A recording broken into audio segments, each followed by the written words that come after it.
Had his theories taken hold, music history might have been radically different. I'm the Classical Nerd, and today we're talking about Nikolai Roslavets.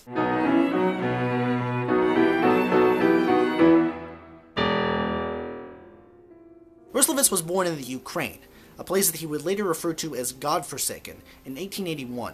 And his first exposure to music was through his violinist uncle. The youngster found a love for the instrument and essentially taught himself, taking a few lessons here and there before moving on and entering the Moscow Conservatory to pursue degrees in violin and composition. He graduated the conservatory in 1912 with a silver medal for a cantata he had written entitled Heaven and Earth. In the 15 years after his matriculation from the conservatory, he wrote prolifically for everything from solo piano to the symphony orchestra, although many of his orchestra pieces still remain lost. After a stint directing the Kharkov Conservatory, he became an important figure in modern music criticism. Roslavets was among many of the Russian musicians at the time who were experimenting with the beginnings of 12-tone music and of taking Scriabin's harmonic experiments even further.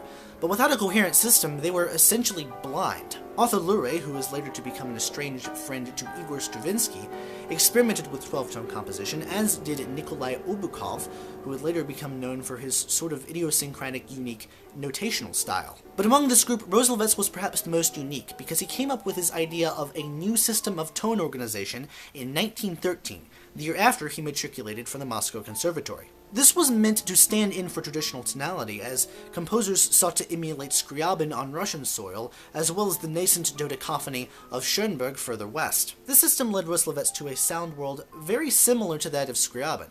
In fact, the pianist Marc-André Amelin, who has played several of Roslavets' etudes, referred to them as Scriabin on acid. For many years, people thought this was just a dead end. Those who were familiar with Roslavets' work saw it as a byproduct of sheer experimentalism and exposure to Scriabin.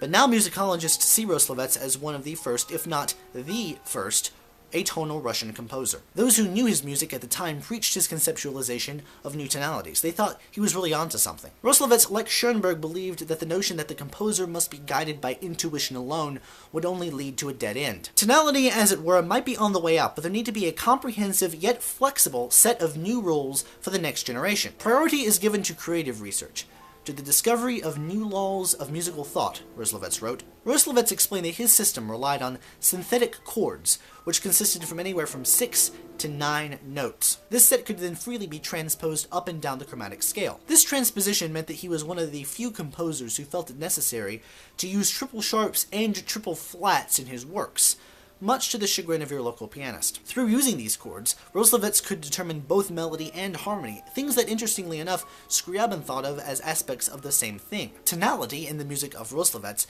is not standard harmonic chord progression, but rather of harmonic unity, governed by the synthetic chords. They provide a basic sonority, and, like tonality, notes that fall outside of these chords are treated differently than chord tones. Roslavets was familiar with the works of Arnold Schoenberg and his pupil Anton von Webern, and used his post as a modernist music critic to alert his circle of their developments. This led him to somewhat derisively be called the Russian Schoenberg, but this is not acknowledging his originality and makes him seem derivative, although interestingly enough both he and Schoenberg thought that their systems would provide a new path forward, a replacement for tonality, if you will. While he could defend his music as being revolutionary, his critics attempted to paint him as a bourgeois reactionary. While he was able to resolve the cognitive dissonance inherent in writing music for the masses that was at the same time highly dissonant, even his most ardent champions would admit that his music wasn't to be understood anytime soon. Those who have sought to analyze Roslavets' work must immerse themselves in graphs and charts and all sorts of crazy numerical schemes that make it seem like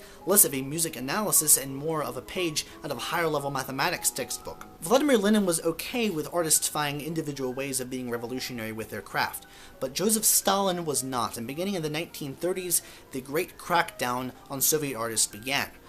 Now, composers like Shostakovich and Prokofiev could rely on their many different styles that they could write in and their already prodigious fame in order to survive these purges.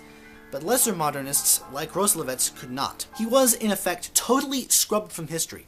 He was made into a non-person by his own government. His scores were only available in the West due to the brief normalization of relationships with the West that happened during the Lenin years. Roslavets' existence was not officially acknowledged again in Soviet Russia until 1978, when the Encyclopedia of Music listed him as becoming a musicologist in the 1930s. This indicated that he, like many other minor modernists, decided to acquiesce to government pressure and assimilate folk music into their own style. But despite his official rehabilitation in the 1930s and early 40s, the Encyclopedia of 1978 still said terrible things about him, including an exhortation to deface his grave, which unfortunately actually happened periodically. His travels in the 30s led him to Uzbekistan and eventually back to Moscow, where he became a more conservative and more reformed professor, although he was still barred from taking government jobs. He died in Moscow in 1944 after a second stroke, and thereafter proletarian musicians ransacked his house,